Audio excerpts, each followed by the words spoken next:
Hello friends, नमस्कार। स्वागत है आप सभी का एक बार फिर से आपके अपने यूट्यूब चैनल स्टडी सरजी में। दोस्तों, आप सभी का बहुत बहुत स्वागत है मेरे चैनल पर। आज हम बात करने वाले हैं यहाँ पर सुप्रीम कोर्ट की तरफ से यूजीसी का जो जी गाइस आज की डेट में फैसला हुआ, उसकी जी गाइस कंक्लूजन क्या है, सारी बातों का निचोड़ क्या है, आखिरकार आज का फैसला क्यों नहीं हो पाया, क्या आपको एग्ज़ाम देना पड़ेगा इस हाल में कोविड-19 के इस कहर में, क्या आपको एग्ज़ाम देना पड़ेगा, इसी पर हम बात करने वाले हैं। वीडियो को आप लास्ट तक जरूर देखें क्योंकि ये वीडियो सभी छात्रों को लेकर के इम्पोर्टेंट है। आप सभी को पता है यूजीसी की गाइडलाइन का आज भी कहीं ना कहीं सुप्रीम कोर्ट के द्वारा कोई निर्णय नहीं दिया जा सका। फिलहाल आपको बता दें देरी क्यों हुई, बातें क्या है, सारी बात मैं अपने इस वीडियो में बताने वाला हूं।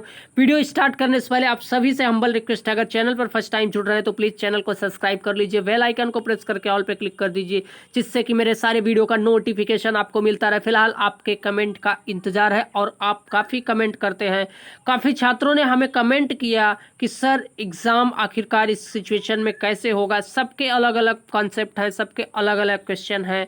आपको बता दें गाइज, आज भी कोई फैसला फाइनल नहीं निकल के आया। हालांकि आज महाराष्ट्र की तरफ से अभिषेक जी गाइज दातार जी ने एक अच्छी केस लड़ी और पूरी तरीके से फैसले को पूरी तरीके से आपके डिले करा दिया गया। गाइज यहाँ से आप देख पा रहे होंगे सीधे सीधे वरिष्ठ वकील अरविंद दातार अपनी प्रस्तुतियां देना शुरू करते हैं। यूजीसी द्वारा दायर काउंटर के माध्यम से कोर्ट ले जाते हैं। तो आप दातार जी को देख पा रहे होंगे, इन्होंने बहुत अच्छी बातें कही है। फिलहाल आपको बता दें यूजीसी अर्थात दातार जी ने कहा यूजीसी काउंटर से पढ़ना शुरू करता है, यूजीसी मानकों को पूरा कर सकता है, लेकिन संविधान पीठ के फैसले के अनुसार परीक्षा आयोजित करने के संबंध में इसका कोई अधिकार क्षेत्र नहीं है। अरविंद दातार जी ने सीधे सीधे कहा कि UGC can lay down standards but it has no jurisdiction jurisdictions as regard conduct of exams as per judgment of the constitution bench। तो ऐसे में यही निकल के आता फैसला, यूजीसी को कोई अधिकार नहीं कि वो एग्ज़ाम कराए। ये एक संस्था है, इसको बस इसको फैसला देने का अनुमति है, इसको डिग्री देने की अनुमति है, लेकिन यहाँ पर ये कॉलेज यूनिवर्सिटियों को बाध्य नहीं कर सकती कि इनका एग्ज़ाम कराया जाए। सुप्रीम कोर्ट निर्णय मेडिकल कॉलेजों को संदर्भित करता है। अरविंद दातार जी ने कहा, मैं निर्णय की प्रासंगिकता दिखाऊंगा। अर्थात आज की जो बैठक थी, आज की जो मीटिंग हुई, आज की जो बातें हुई, आज का जो बहस हुआ, ये पूरी तरीके से दातार जी के नाम चाहता है और ये पूरी सख्ती से छात्रों को छात्रों की तरफ से इन्होंने अपनी आवाज़ उठाई। दातार का कहना है कि राज्य और केंद्र सरकार की सख्ती से संबंधित निर्णय में विवाद चल रहा है। फिलहाल यह सिर्फ मानकों के निर्धारण और समन्वय के साथ काम करता है।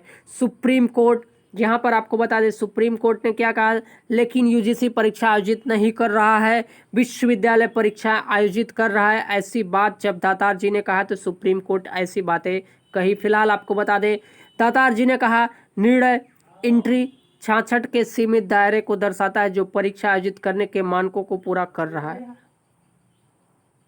गाइज यहाँ से सबसे इम्पोर्टेंट बात निकल के आ रही है कि दातार आज सबसे महत्वपूर्ण पहलू की बात करें तो क्या है, वो छात्रों के कल्याण की बात उन्होंने कहा। दातार जी ने सीधे सीधे कहा, the most important aspect today is the welfare of the student. तो ऐसी बातें दातार जी के द्वारा कही गई जो छात्रों के हित की बात करती है। फिलहाल आपको बता दें न्यायमूर्ति भूषण जी ने क्या कहा, छात्र अपना कल्याण तय नहीं कर सकते, अधिकारी अपना कल्याण तय कर सकते हैं। ये बात सुप्रीम कोर्ट के जज के द्वारा कही गई है कि छात्र अपना कल्याण नहीं तय नहीं कर सकते। जैसा कि यहाँ पर देख पा रहे होंगे, student can not decide their welfare, authorities can decide their welfare. तो आप देख पा रहे होंगे यहाँ पर केवल अथॉरिटीज़ केवल अधिकारियों को ही अथॉरिटी है कि वो डिसाइड कर पाएंगे अपने हित की बातें। फिलहाल आपको बता दें काफ़ी मसला था, लंबी बहस हुई, यहाँ पर आप देख पा रहे होंगे ये बहुत लंबी चर्चा हुई। यहाँ पर दातार जी ने कहा, यूजीसी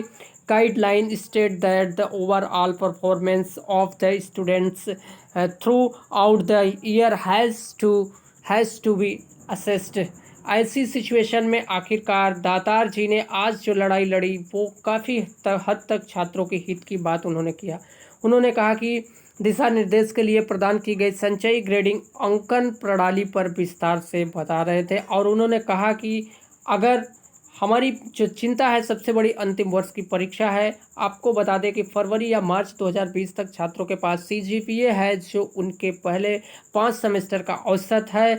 यह मानते हुए कि यह 3 साल का कार्यक्रम है जिसमें सेमेस्टर सिस्टम है, तो आप क्यों नहीं सोचते। फिलहाल तुषार जी ने भी अपनी बातों को रखा है। इसी बीच तुषार जी ने कहा, मूल्यांकन प्रणाली और क्या यह पूरे देश में एक समान है के बारे में एक सवाल उठाता है। सब जगह मूल्यांकन प्रणाली नहीं है, ऐसे में बहुत सारी मुसीबतें हैं फाइनल ईयर के छात्रों को लेकर के। दातार का कहना है कि अधिकांश विश्वविद्यालय सेमेस्टर प्रणाली पालन करते हैं।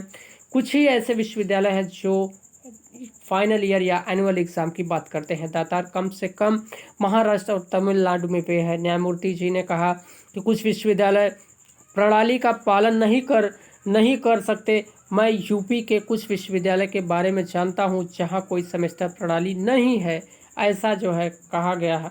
मेहता जी ने कहा, यह पूरे देश में सेमेस्टर प्रणाली प्रदान करता है लेकिन यह अनिवार्य नहीं।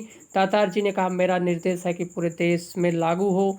बहुत सारी बातें हुई, आप देख पा रहे होंगे एक लंबा चिट्ठा चलता रहा।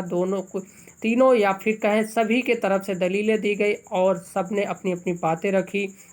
यहाँ पर जो सबसे बड़ी बात है मैं आपको बताना चाहता दातार जी की तरफ से, when we could not hold exams when the cases were as 15,000 how can we hold exams now। इस सिचुएशन में अब कैसे एग्ज़ाम होगा जब आप 15,000 की केसेस में एग्ज़ाम नहीं कराएं, तो आज की सिचुएशन में कहाँ कराएंगे जहाँ पर 30 लाख केसेस निकल के आ रही है। तो ये बहुत सारी मुसीबतें हैं। ऐसी सिचुएशन में आप देख पा रहे होंगे कितनी लंबी चर्चाएं हुई, कितनी लंबी बहस हुई, लेकिन कोई निपटारा नहीं निकल पाया। 3 दिन का अवकाश मांगा गया है। सबसे 3 दिन के अंदर 3 दिन के भीतर सबको जवाब देना है, लिखित रिपोर्ट देनी है, जिसको लेकर के सुप्रीम कोर्ट अपना फैसला सुना सकता है। तो गाइस यहाँ से आप देख पा रहे होंगे दिल्ली के जैसा कि वरिष्ठ वकील केवी विश्वनाथन अब प्रस्तुतियाँ दे रहे हैं। इन्होंने भी अपनी प्रस्तुतियाँ दी। सब उड़ीसा से लेकर के पश्चिम बंगाल से लेकर के दिल्ली से महाराष्ट्र, सब जगह के शिक्षाविद या फिर कहें सब जगह के छात्रों की तरफ से अपनी अपनी दलीलें पेश कर रही थी। यहाँ से मीनाक्षी अरोड़ा जी की बातें भी जैसा हम आपको दिखा दें, उन्होंने भी क्या कहा, छात्रों को इस प्रयोग में गिनी सुअर नहीं बनाया जाना चाहिए। आप कितनी बड़ी बातें यहाँ पर कहा गया है, यहाँ पर सुअर की तरह एक जैसे नहीं लाना चाहिए। अलख आलोक श्रीवास्तव की भी प्रस्तुतियाँ रही, तो यहाँ पर सभी वकील की प्रस्तुतियाँ रही। सबसे एक लिखित रिपोर्ट मांगा गया।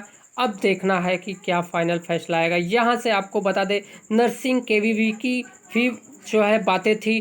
विनय नवारे भी थे इस सिचुएशन में, बट स्टूडेंट यहाँ पर गाइस ये नवारे जी की तरफ से कहा गया, यदि छात्रों को महामारी की स्थिति में यह कहना ठीक है कि छात्र परीक्षा नहीं दे सकते, अर्थात तो, लेकिन यहाँ पर आपको बता दें अनुच्छेद 32 के तहत यह नहीं कह सकते कि हम परीक्षा नहीं दे सकते लेकिन डिग्री प्रदान कर सकते हैं।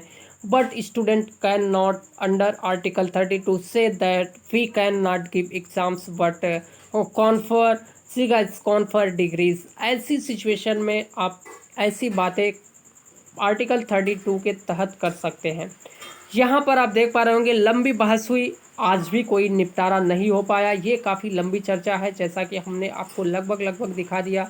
अब ऐसी सिचुएशन में देखना है कि क्या छात्रों की तरफ से जो वकीलों की दलीलें पेश की गई है वो मजबूती के साथ पेश की जाएंगी या फिर पूरी तरीके से छात्र अब यूजीसी के गाइडलाइन को 1 सितंबर से पालन करके अपना एग्ज़ाम देने जाएंगे।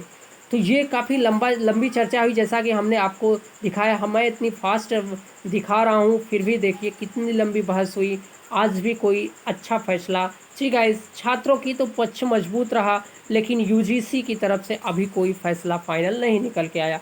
तो जैसे कोई लेटेस्ट अपडेट आएगी हम आप तक ज़रूर लाएंगे।